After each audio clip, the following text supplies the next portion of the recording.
ओम श्री परमात्मा ने नमः। 14वां अध्याय। उसके उपरांत श्री कृष्ण भगवान बोले, हे अर्जुन, ज्ञानों में भी अति उत्तम परम ज्ञान को मैं फिर तेरे लिए कहूंगा कि जिसको जानकर सब मुनिजन इस संसार से मुक्त होकर परम सिद्धि को प्राप्त हो गए हैं। हे अर्जुन, इस ज्ञान को आश्रय करके अर्थात धारण करके मेरे स्वरूप को प्राप्त हुए पुरुष सृष्टि के आदि में पुनः उत्पन्न नहीं होते हैं और प्रलयकाल में भी व्याकुल नहीं होते हैं, क्योंकि उनकी दृष्टि में मुझ वासुदेव से भिन्न कोई वस्तु है ही नहीं। हे अर्जुन, मेरी ब्रह्मरूप प्रकृति अर्थात त्रिगुणमयी माया संपूर्ण भूतों की योनि है, अर्थात गर्भाधान का स्थान है, और मैं उस योनि में चेतन रूप बीज को स्थापन करता हूँ। उस जड़ चेतन के संयोग से सब भूतों की उत्पत्ति होती है। हे अर्जुन, नाना प्रकार की सब योनियों में जितनी मूर्तियां अर्थात शरीर उत्पन्न होते हैं, उन सब की त्रिगुणमयी माया तो गर्भ को धारण करने वाली माता है, और मैं बीज को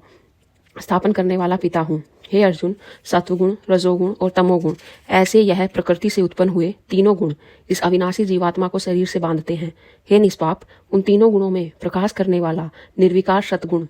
तो निर्मल होने के कारण सुख की आसक्ति से और ज्ञान की आसक्ति से अर्थात ज्ञान के अभिमान से बांधता है। हे अर्जुन, राग रूप रजोगुण को कामना और आसक्ति से उत्पन्न हुआ जान वह इस जीवात्मा को कर्मों की और उनके फल की आसक्ति से बांधता है। हे अर्जुन, सर्व देह अभिमानियों के मोहने वाले तमोगुण को अज्ञान से उत्पन्न हुआ जान वह इस जीवात्मा को प्रमाद, आलस्य और निद्रा के द्वारा बांधता है, क्योंकि हे अर्जुन, सत्वगुण सुख में लगाता है और रजोगुण कर्म में लगाता है तथा तमोगुण तो ज्ञान को आच्छादन करके अर्थात ढक के प्रमाद में लगाता है। और हे अर्जुन, रजोगुण और तमोगुण को दबाकर सत्वगुण होता है अर्थात बढ़ता है, तथा रजोगुण और सत्वगुण को दबाकर तमोगुण बढ़ता है। वैसे ही तमोगुण और सत्वगुण को दबाकर रजोगुण बढ़ता है। इसलिए जिस काल में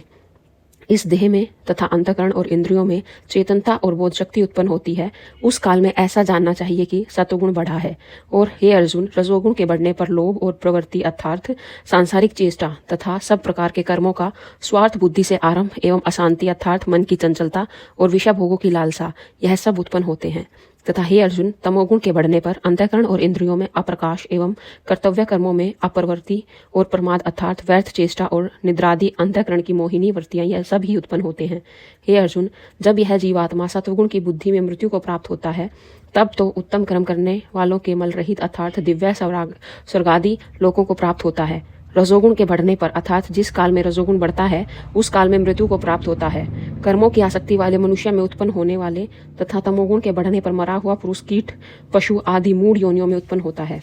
क्योंकि सात्विक कर्म का तो सात्विक अर्थात सुख, ज्ञान और वैरागी निर्मल फल कहा गया है, और राजस कर्म का फल दुख एवं तामस कर्म का फल अज्ञान कहा है। सत्वगुण से ज्ञान उत्पन्न होता है और रजोगुण से निसंदेह लोभ उत्पन्न होता है और तमोगुण से प्रमाद और मोह उत्पन्न होता है और अज्ञान भी होता है।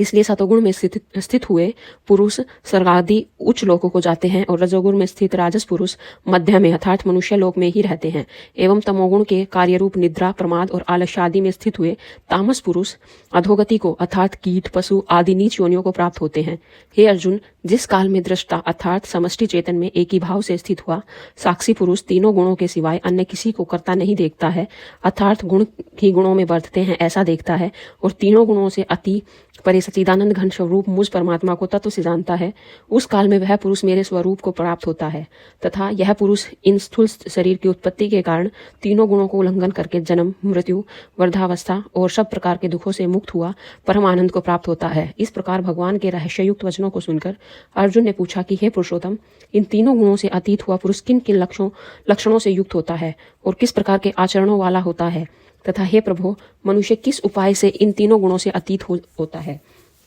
इस प्रकार अर्जुन के पूछने पर श्री कृष्ण भगवान बोले, हे अर्जुन, जो पुरुष सत्वगुण के कार्य रूप प्रकाश को और रजोगुण के कार्य रूप प्रवृत्ति को तथा तमोगुण के कार्य रूप मोह को भी न तो प्रवृत्त होने पर बुरा समझता है और न निवृत्त होने पर आशंका करता है, तथा जो साक्षी के सदर्श स्थित हुआ गुणों के द्वारा विचलित नहीं किया जा सकता और गुण ही गुणों में बढ़ते हैं ऐसा समझता हुआ, जो सच्चिदानंद घन परमात्मा में एक ही भाव से स्थित रहता है एवं उस स्थिति से चलायमान नहीं होता है, जो निरंतर आत्म भाव में स्थित हुआ दुख सुख को समान समझने वाला है तथा मिट्टी, पत्थर और सुवर्ण में समान भाव वाला और धैर्यवान है, तथा जो प्रिय और अप्रिय को बराबर समझता है और जिसको अपनी निंदा स्तुति में भी समान भाव रहता है, तथा जो मान और अपमान में सम है एवं मित्र और वैरी के पक्ष में भी सम है, वह संपूर्ण आरंभों में कर्तापन के अभिमान से रहित हुआ पुरुष गुणातीत कहा जाता है। और जो पुरुष अव्यभिचारी भक्ति रूप योग के द्वारा मेरे को निरंतर भजता है वह इन तीनों गुणों को अच्छी प्रकार उल्लंघन करके सच्चिदानंद ब्रह्म में एक ही भाव होने के लिए योग्य होता है। हे अर्जुन, उस अविनाशी पर ब्रह्म का और अमृत का तथा नित्य धर्म का और अखंड एक रस आनंद का मैं ही आश्रय हूँ, अर्थात उपयुक्त ब्रह्म, अमृत, अवयय और शाश्वत धर्म तथा एकांतिक सुख, यह सब मेरे ही नाम है, इसलिए इनका मैं परम आश्रय हूँ। इति श्रीमद् भगवत गीता रूपी उपनिषद एवं ब्रह्म विद्या तथा योग शास्त्र विषयक श्री कृष्ण और अर्जुन के संवाद में गुणत्रय विभाग योग नामक 14वां अध्याय। धन्यवाद।